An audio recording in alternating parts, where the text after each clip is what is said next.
wander around all night. You bet, Colonel. I think I'll just keep on going down to the bunkhouse. Good night. Colonel, after that exhibition, I'm surprised we're not all a little bit teary-eyed. If that's the way you treat your friends, I'm proud to be numbered one of them. Although we haven't met before, Colonel, if you're looking for a friend in need, I'm in need, and I could very quickly become a friend of yours. Does the Colonel keep any drinking liquor around the house, Chad? Mr. O'Bannon, you seem to forget that I come from the South, and I've got some of the rarest, finest, smoothest... And you're going to keep it, Colonel. Anything that old and rare and smooth will be so foreign to Cherokee's palate that his tonsils would think he was drinking molasses syrup. Well, is there anything wrong with molasses syrup? Certainly not. Good. So if you'll follow me out to the kitchen, I'll pour you the biggest glass of molasses syrup a man ever drank.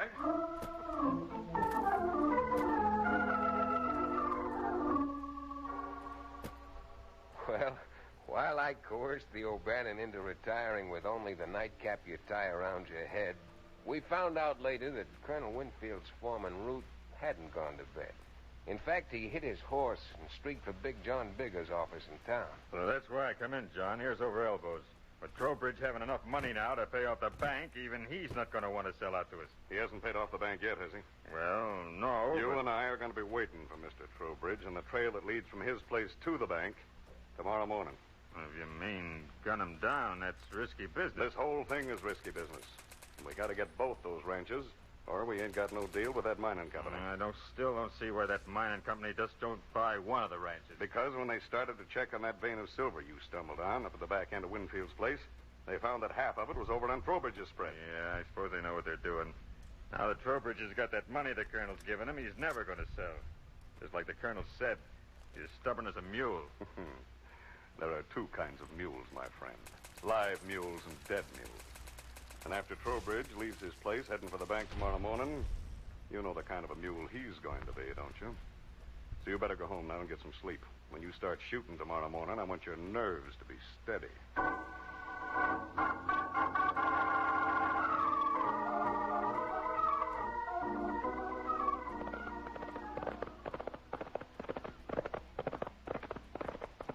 Life of me, I don't understand why you get up at this ungodly hour in the morning to ride into town. If I've told you once, I've told you 10 times. I want to get in and have a little talk with that big-hearted cattle broker, Big John Biggers. Try to find out what packing house is local enough to offer twice as... Oh. Billy Blue Blazes, no matter where we go, bullets fly thicker than mosquitoes over a swamp. Come on, Cherokee, knock on that horse. Those shots came from just ahead of us. Thunder and lightning, Chad. That Colonel Winfield's foreman, Root. I wonder what in blazes he's up to. Oh, rein up. Oh, boy. Easy. What the... Oh, it's you, Remington. Merciful Providence, Chad. It's Henry Trowbridge. Shot 4 times through the back. Poor old cuss. Root, how come you got here so quick? Why, Now, look here, Remington. Are you aiming to accuse me of anything? Where's Trowbridge's money belt? How in blazes should I know? I can see where it was ripped off his trousers. And since you got here as fast as you did, you ought to know something about it. What are you doing now? Calling me a thief? If I had a mind to call you anything, thief might be just a small part of it. Yeah, well...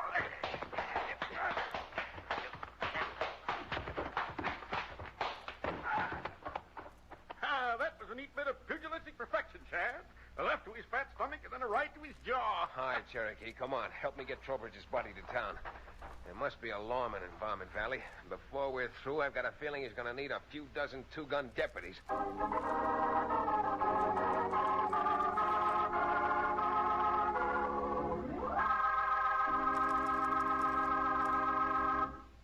We'll return to the second act of Valley of the Varmints, our exciting frontier town adventure, in just a few moments.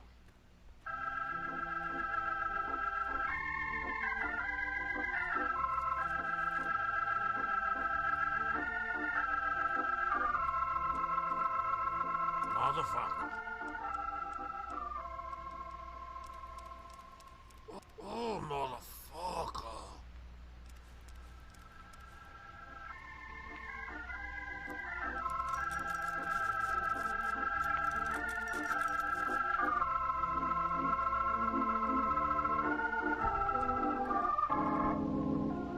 Motherfucker. And now, Frontier Town.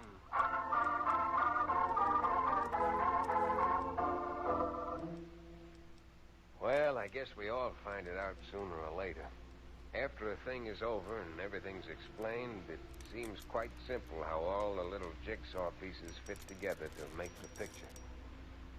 But with poor Henry Trowbridge dead, the $4,000 gone, and the bank about to take over his ranch, Motherfucker. Cherokee and I, along with the colonel and his daughter, faced what seemed to be an insuperable problem. There appeared to be no answer whatsoever to supply a reason why some unnamed packing house should want both ranches so badly they'd pay a fantastic price. Our visit to the cattle broker, Big John, having been interrupted by the finding of Trowbridge's body, I asked the colonel's foreman, Root, to ride into town and see if Big John wouldn't come out to call on us. And he did, and the conversation was most enlightening. You can talk all you want, Bigger, but I'm not changing my mind. My ranch is not for sale. Oh, but surely, Colonel, there must be some price we could agree on that you'd take for your layout. Oh, I don't mean to butt in, Bigger, but just how high can you go?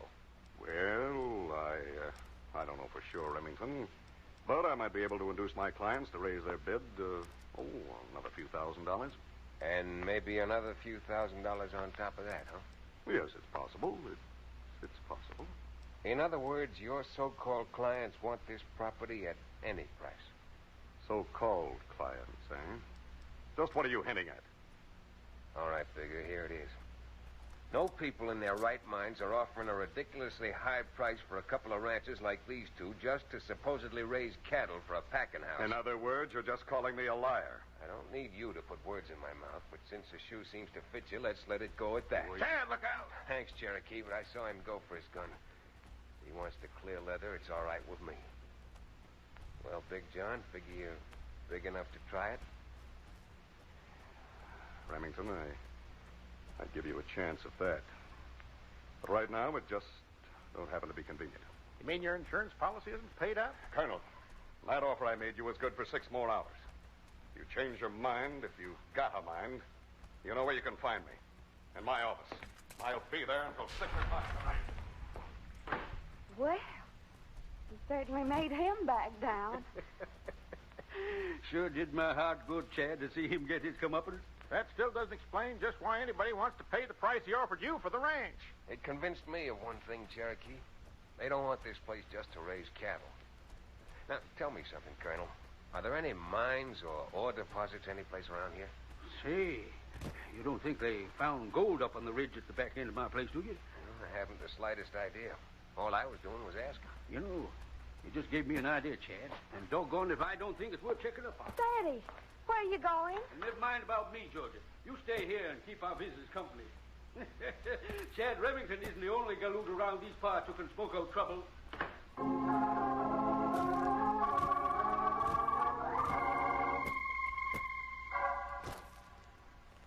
I tell you, boss, I think Remington's on to what we're trying to pull. A lot of good it's going to do him, Root. That silver's been back in them hills for a couple of 1,000 years. No one found it until you just happened to dig a post hole up there. Yeah, I know. But even if they don't find the silver, what good is that going to do us if we... Hey, look. Huh? Here comes the colonel out of the house, and he's heading straight for his horse. Yeah. I wonder where he can be going all by himself. All right, Root, come on. We're hitting our own horses and trailing Colonel Winfield. I don't know where he's going, but we're sure finding out.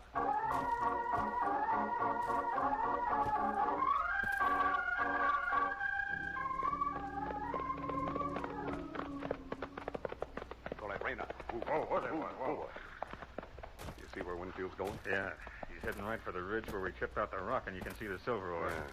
If he ever spots it, our deal's done for. Get that rifle of yours out of the saddle, Boots. Sure, but... Wait till the colonel gets right on the top of the ridge, then we'll cut loose. When they find his body, it'll have rolled on the other side onto Trowbridge's property. Yeah, that's right. All right, come on. Line them up in your sights now. Motherfucker! All right now. Let him have it.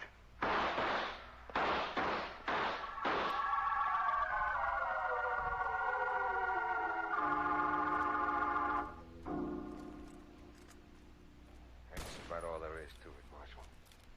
When the colonel didn't come back, we went out looking for him. Found his body down at the bottom of the drawer, loaded with lead. There's not much chance of proving a case from that, no matter who you suspect.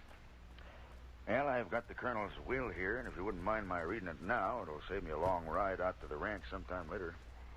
It's all right, Marshal. There's nothing to be gained from putting it off. Well, it runs about 4 pages, but when it's all through, it just leaves the ranch to you, Georgia, 50-50, with Chad Remington on an equal basis. What? Half of it to me? I can't accept that, Georgia. Well, I'm afraid you'll have to, Chad. Father was afraid something like this would happen. He left you half the ranch to make sure you'd look out for me. He paid for your trouble. Well, I think I may accept it, for the time being.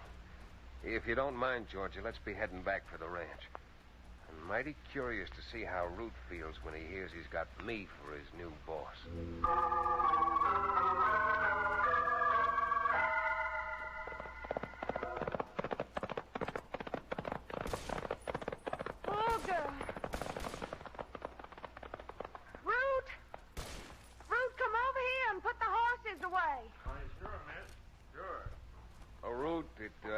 Interest you to know that Colonel Winfield left half this ranch to me, and from now on, I'm giving the orders out here. Oh, is that so?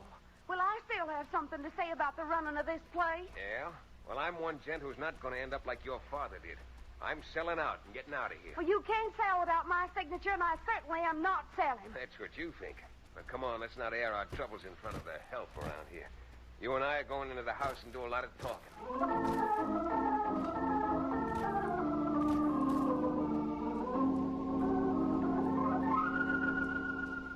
All right, I'm through wasting my breath on you.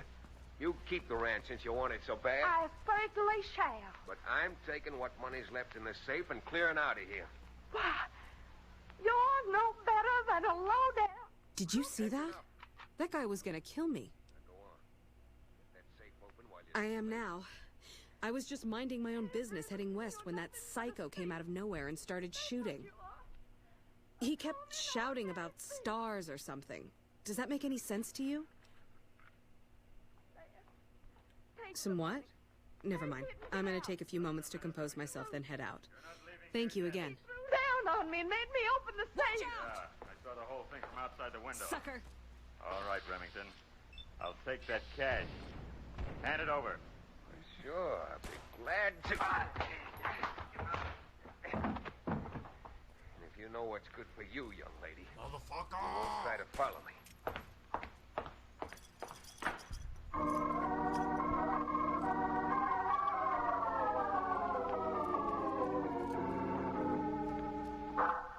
Mr. Beggar, I don't blame you for not believing me, but what I'm telling you is still the truth. Chad wants to sell you the Winfield Ranch. That just don't make sense. What's this maverick doing here? Well, he's been telling me some cock and bull story about Remington wanting to sell the ranch. I'm not surprised after what he'd done. Pulled a gun on the gal, made her open the safe, and then lit out with all the money the colonel left in the safe. What? Certainly he did. He's no fool. And he says if you'll get the girl here after dark tonight, he'll promise both of them will sign. I'd like to know what Remington's up to. He's just up to saving his own hide. That Georgia ran screaming to the marshal about Chad taking the money. Now he's wanted for burglary. What he's got to do now is raise enough money so he can hide out for a couple of years. Crime sure doesn't pay, does it? All right, tell him it's a deal. Now you're talking. You get the girl, and Chad will be here about 10 o'clock tonight. Something awful funny about this. What do we care? As soon as the girl and Remington sign the deed, Remington's going to have a little surprise party. Since the marshal's out looking for him, I think it's only my duty as a decent citizen to turn him over to the law.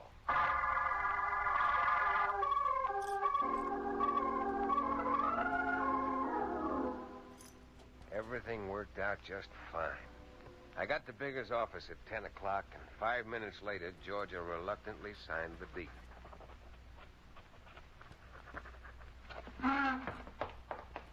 There. But you will never get away with this, Remington, believe me. Okay, Remington. Now, you sign it, and the deal will be closed.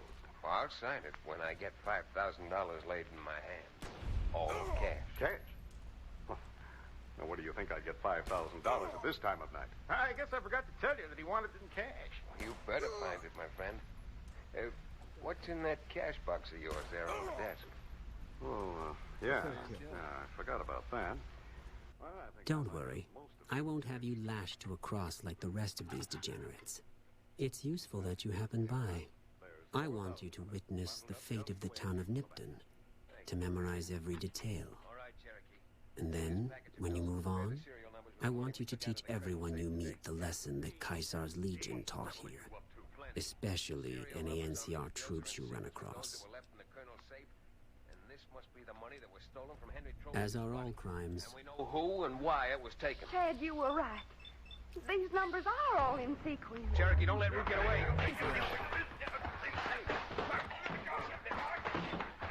Georgia, get back. Get out of the way.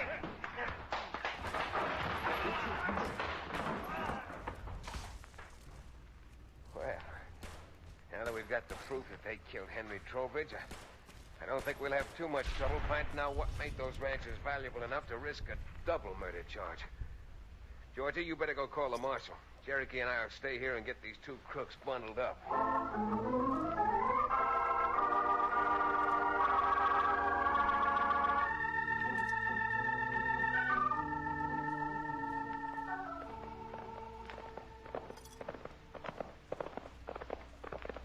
Don't mind telling you, Chad, that you certainly had me mystified for a while. You and Georgia put on that argument. It certainly sounded like the real thing. That's one of the nice things about those Southern girls. When they put on an act, they put everything they've got into it. Always have admired a Southern beauty. Trouble is, none of them ever admired me. Oh, well, now that Georgia is the sole owner of a fairly prosperous silver mine, you might go back and try setting your cap for her. You mean marriage? Oh, with a girl like Georgia, marriage should be very interesting. Well, I will admit the young lady has her good points. Oh, now, you can speak more clearly than that, Cherokee. Huh? What do you mean? Well, now, knowing that the Winfields come from your favorite state, Kentucky, what you really meant to say was that you were interested in the young lady because she has her good pints. Yes, she certainly has her good pints. Now that silver mine